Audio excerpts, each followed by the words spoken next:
Assalamualaikum warahmatullahi wabarakatuh. Perkenalkan, nama saya Fitriani, NIM 103233017 dari kelas HTNC. Saya di sini sebagai mediator. Saya Nur Mahmuda dengan NIM 103233029. Saya di sini sebagai penggugat. Saya Muhammad Farah Arma Said dengan NIM 103233025. Di sini saya sebagai pihak tergugat. Mari simak videonya. Assalamualaikum warahmatullahi wabarakatuh. Selamat pagi Bapak, Ibu. Terima kasih ya telah hadir pada proses mediasi hari ini. Ini dengan Ibu Nani, betul? Betul, Bu. Sehat, Bu? Sehat, alhamdulillah. Ini dengan Bapak Dadan, betul? Betul. Nah, bagaimana keadaannya hari ini? Sehat? Terima kasih. Saya menghargai ya kehadiran Bapak dan Ibu sebagai bentuk itikat baik untuk menyelesaikan persoalan secara musyawarah ya. Nah, sebelum masuk ke substansi ya atau isi, saya akan menjelaskan terlebih dahulu proses mediasi itu seperti apa.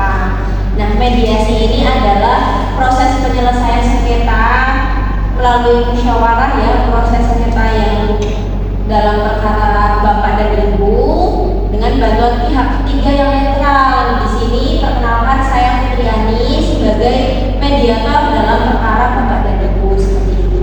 Nah, tujuan mediasi itu bukan menentukan siapa yang salah, siapa yang benar deh Bapak dan Ibu, tapi untuk membantu para pihak untuk menemukan solusi yang dapat diterima bersama. Nah, perlu saya tegaskan bahwa saya ini tidak mengambil keputusan dan tidak memihak salah satu pihak. Di sini bisa disepakati? Bisa.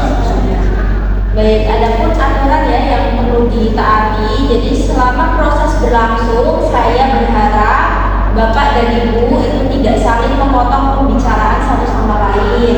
Yang kedua, menjaga nada bicara saat menyampaikan apa yang dirasa. Kemudian yang ketiga, menghormati pendapat masing-masing. Dan keempat, berbicara secara jujur dan fokus pada penyelesaian seperti itu ya Bapak dan Ibu. Apakah Bapak dan Ibu menyetujui aturan tersebut? Setuju. Baik, saya persilahkan Ibu Nani terlebih dahulu untuk menjelaskan permasalahan yang dirasa itu seperti apa. Silakan Ibu. Jadi begini Bu, kami kan sudah menikah selama 16 tahun, namun bahkan sudah punya anak juga dulu, tapi dia itu masih sering keluyuran Bu. Kalau kayak juga pulangnya malam terus juga sering banget main judi online seperti itu Bu. Terus kalau dalam kondisi rumah tangga seperti apa ini Bapak Dadan? Nah dia itu kalau dinasihati itu malam-malam Bu, kamu gitu. Jadi saya udah capek Bu. Terus Bu Nani ini merasa seperti apa dengan kondisi tersebut? Itu perasaannya bagaimana sih secara mental atau kondisi fisiknya seperti apa? Ya saya cukup sakit hati sih Bu, maksudnya kayak gimana ya udah 12 tahun kan dia kan gitu. Juga dia sering main karate Bu sama saya, suka ngeplak gitu. Anak-anak bagaimana Ibu Nani? Anak-anak saya sehat. Terima kasih ya Bu Nani. Saya mendengarkan bahwa yang Ibu rasakan ini adalah rasa tidak aman seperti itu. Kemudian kelelahan mental dan kekhawatiran ya terhadap anak-anak. Apakah ini benar? Iya benar itu Bu. Baik, sekarang saya persilakan Bapak Dada untuk menyampaikan apa yang menjadi pertimbangannya dan perasaannya bagaimana dalam memuarakan kalian. Ya, karena mungkin saya akui lah. Akhir-akhir ini saya juga sesuai emosi berlebihan pada istri saya. Tapi kan saya juga ada sebabnya kan atasan itu. Sebabnya apa Bapak? Ya, kerjaan saya masih bermasalah. Dan juga mengutarakan itu. Intinya saya sudah emosi berlebihan ketika dengan sekali pada istri saya. Tapi saya punya etikat baik untuk memperbaiki.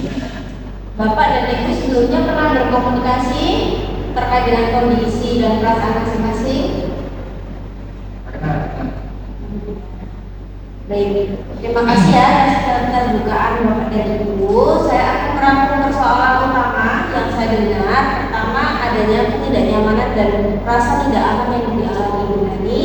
Kedua, adanya perilaku Pak Dadan yang mempengaruhi keharmonisan rumah tangga. Ketiga, adanya kekhawatiran terhadap kondisi psikologis psikologis anak. Keempat, adanya persoalan ekonomi dan pekerjaan yang turut memberikan tekanan. Apakah rangkuman ini sesuai, Bapak Ibu?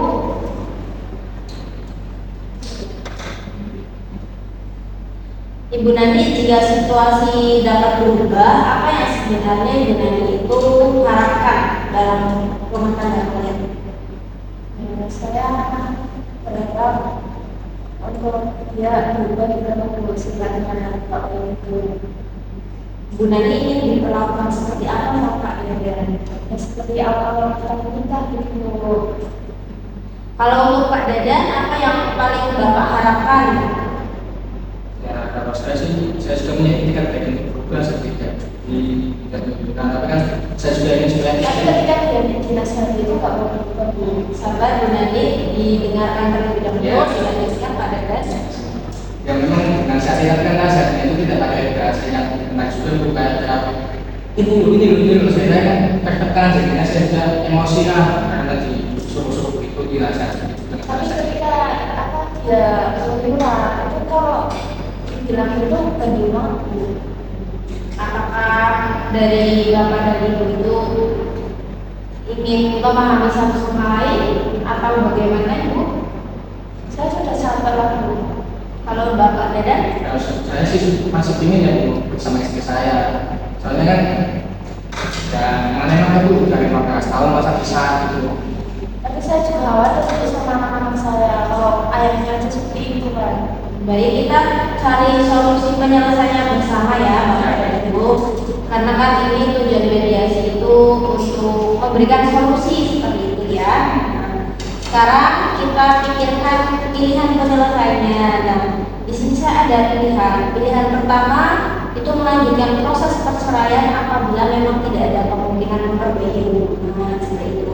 Tapi saran saya ini adalah proses terakhir atau keputusan terakhir gitu saya. Atau pilihan kedua, memberikan kesempatan untuk memperbaiki dengan komitmen yang jelas seperti itu. Nah, jika memiliki kesempatan perbaikan, apa yang dapat dilakukan Pak Dadan dan seperti itu.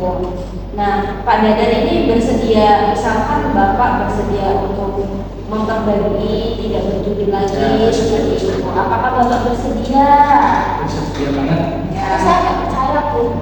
Bu, Nah, gitu. orang kayak gitu kok. Saya Bu. Cobalah kita di sini membuka dengan hati yang damai dan dipikirkan seperti itu. Kalau dari Pak Dadan ini mau mencoba memperbaiki, apakah Ibu mau memberikan kesempatan satu kali lagi atau bagaimana? Jadi Bu, kita 15 tahun. Bagaimana tanggapannya Ibu? Ya saya pikir ya Bapak kan itu Bu, apa namanya meskipun sudah 15 tahun ya, tapi kalau sifatnya kayak gitu ya saya gimana Bu, masa mau lagi Seperti itu apa tidak memberikan kesempatan?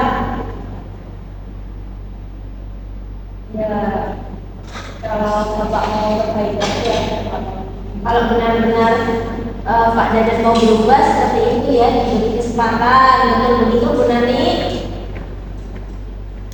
iya. Oke. Jadi adanya kesempatan yang diberikan dari Ibu Nani ya Pak Dadan ini tidak merupakan masalah atau sakit hati yang ada di dalam rumah tangga kalian, tapi memberikan ruang evaluasi yang jelas untuk rumah tangga kalian seperti itu ya. Apakah para pihak ini bersedia membuat kesepakatan untuk sementara? Bersedia. Ya bersedia Ibu. Ya. Baik, maka disepakati pertama Pak Dadan berkomitmen menghentikan perilaku yang merusak rumah tangga. Kedua, tidak melakukan kekerasan dalam bentuk apapun.